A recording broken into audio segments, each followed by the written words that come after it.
আমাকে কতবার বের করেছেন হাউস থেকে?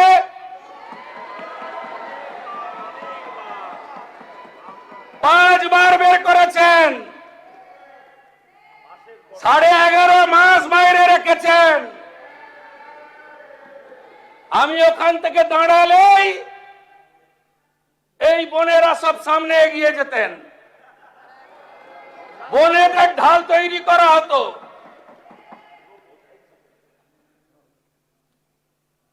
কত মামলা করেছেন আমার নামে? বিরোধী দলনেতা এলপি ঋতব্রত ব্যানার্জি, আপনার নামে কটা মামলা হয়েছে?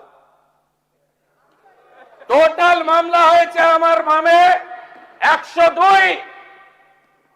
হাইকোর্ট সুপ্রিম কোর্ট কোয়াশ করার পরে ভবানীপুর নন্দীগ্রামের নির্বাচনী হলফনামায় আমার মামলার সংখ্যা দিতে হয়েছে 35।